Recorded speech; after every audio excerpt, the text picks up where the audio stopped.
아, 이상한 인식을 또 시키네, 하나. 좋아요, 구독. 인트로 한번. 인트로 보고 오시죠. 인트로 보고 오시죠.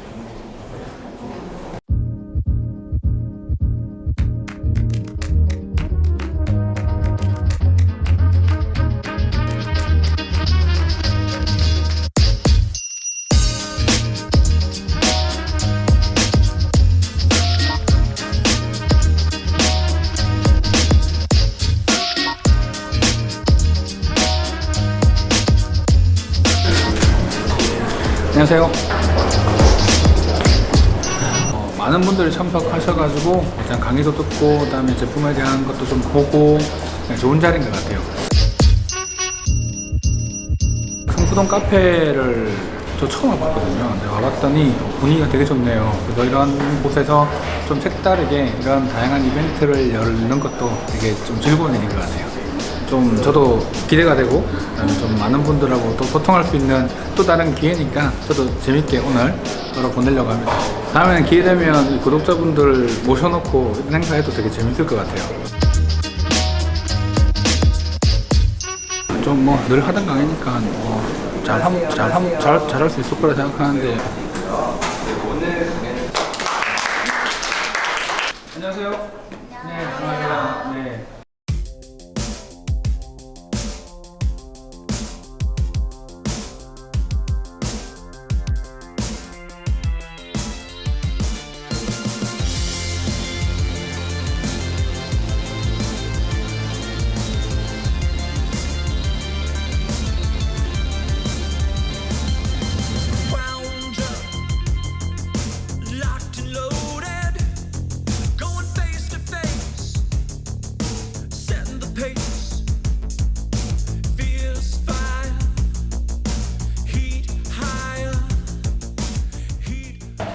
한우리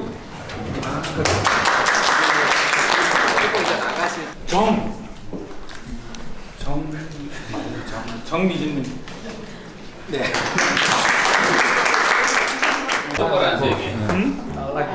Yeah, it was good. Are you doing the same? With the leg up?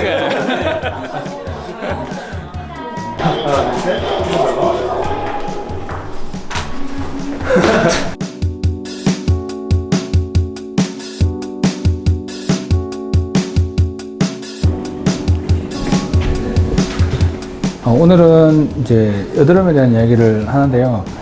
여드름에 대한 좀 더 자세한 거는 유튜브에 올라와 있어요.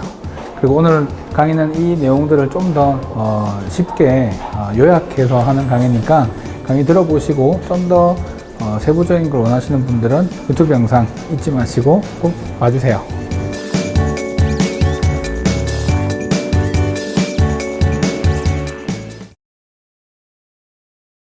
강의에 대한 주제는 오늘은 여드름에 대한 근본적인 원인 그리고 올바른 피부관리법에 대한 이야기를 할 거예요. 여드름 하면 다들 단 한 번씩은 나봤잖아요.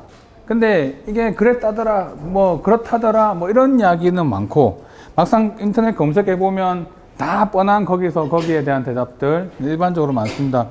사실 20분 정도 시간 동안에 여드름에 대한 모든 것들을 다 이야기할 수는 없어요.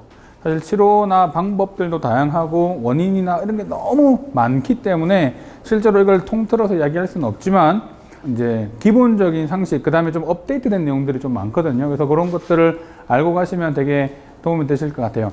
여드름은 기본적으로 원인을 우리가 제일 먼저 생각하는 게 뭐죠? 피지. 그렇죠. 피지죠. 피지 분비가 증가하는 거예요. 자, 피지 분비가 증가하는데 그 다음에 나오면 그만인데 이게 막히잖아. 그러니까 피지 분비가 막히니까 결국은 못 나올 거고 안에서 잡히는 현상이 생기니까 그 안에 문제가 생기는 거죠. 근데 이 피지를 좋아하는 균들이 있어요. 얘들을 음식으로 생각하는 균이 있어. 피부 정상적으로 가지고 있는 균 중에 피아크네라는 균이 실제로 그렇게 문제가 되고 그 다음에 이런 것들이 통틀어서 이제 염증 반응이 생기는 거지. 그게 바로 여드름이에요. 근데 이거는 그러니까 흔한 뻔한 이야기예요. 보통 우리가 지금 여드름에 대한 이야기를 하면 우리는 보통 그렇게 이야기를 하지 않죠. 병원에 와서 여드름이 정말 생겨서 여드름이 생겨서 왔어요 라고 이야기하는 분들도 있지만 이야기할 때 그렇게 이야기합니다. 뾰루지 생겼어요. 트러블 났어요. 좁쌀 여드름 올라왔어요. 근데 우리가 알고 있는 여드름하고는 좀 다르거든요. 근데 이런 것도 다 여드름 범위 내에 포함이 됩니다. 그래서 간혹 환자분들이 오셔가지고 원장님 제가 이런 걸로 문제가 생겼는데요 하면 여드름이에요. 뭐, 아 이게 여드름 아니고 트러블인데요. 이렇게 얘기하세요. 근데 이렇게 올라오고 빨갛게 있고 농이 차고 이것만 여드름이라고 생각을 하지만 그 여드름의 범위가 상당히 넓습니다. 그래서 실제로 이런 다양한 범위의 여드름이 있다라고 생각을 하면 되는데, 자, 이 여드름에 대한 부분들을 그 다음에 우리가 나쁘게 하는 요인들이 있어요. 첫 번째 되게 중요한 게 바로 피부 장벽. 들어보셨죠? 피부 장벽이라는 이야기 들어보셨어요? 피부는 피부를 보호하기 위해서 보습을 가지려고 하는 성격이 있거든. 근데 그게 무너지는 때가 있어. 언제냐면 갑자기 건조해졌어.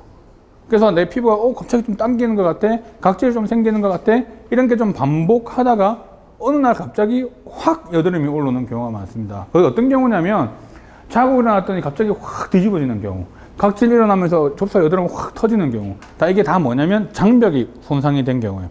피부 장벽이 무너지면 염증 반응이 많이 생기거든. 그러니까 자연스럽게 여드름이 올라올 수밖에 없어요. 자, 두 번째는 음식입니다. 우리가 1960년도나 70년도까지만 해도 여드름하고 음식은 상관관계가 없다고 생각했어요. 그런데 막상 연구를 해보니까 중요하게 나와요, 이게 요인들이. 그래서 어떤 게 문제가 있는지를 한번 해보니까 재밌는 연구가 있어요.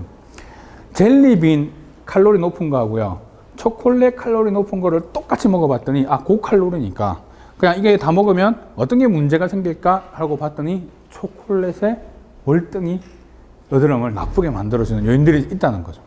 그래서 초콜릿을 많이 먹는 사람은 여드름이 나빠질 수밖에 없습니다. 그래서 요즘은 일단 딱 병원 오면 초콜릿 드시지 마세요. 첫 번째 안녕입니다. 자, 두 번째는 우유입니다. 우유로서 나온 파생된 거, 치즈, 요거트, 아이스크림 다 들어가는 거예요. 그래서 이 유제품이 또 문제가 생깁니다. 이것도 노르웨이 연구에서요, 우유랑 여드름이 관계가 있는 것 같아요 라는 사람들 이야기가 많다 보니까 정말 그 청소년들을 모아두고 우유를 많이 먹는 군과 안 먹는 군을 비교했는데 여드름이 훨씬 우유를 먹는 분들한테 높더라는 거죠.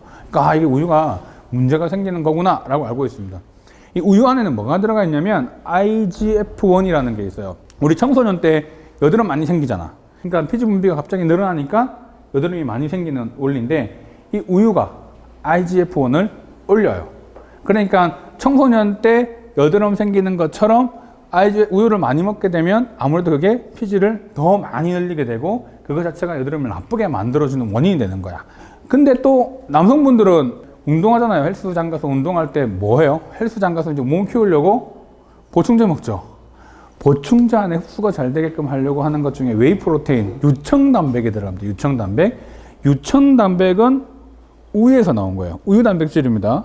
자, 그 다음 거기에다가 또 카제인 저녁에 또 먹어서 또 뭐 밤새 동안 또 유지시켜 주려고 이런 거 많이 챙겨 먹거든요. 전부 우유에서 나왔어요. 근데 BCAA는 좀 개념이 다르긴 한데 원래 아미노산이거든요. 이 아미노산, 그리고 우리가 흔히 뭐 되게 육류 섭취를 많이 한다든지 서양식 음식을 많이 먹게 되면 여드름이 나빠진다 라는 이야기가 나왔는데 실제로 나빠지더라 하는 거야. 그게 아까 말한 IGF-1이랑 다 상관이 있습니다. 그래서 자, 보충제 먹을 때 어떻게 먹어요? 저거 타가지고 먹고 우유에 넣고 BCAA 붓고 나중에 저녁에 또 카제인 또 먹어요. 따로 먹어. 즉 여드름이 나빠질 수밖에 없는 조건들이 생기는 거죠.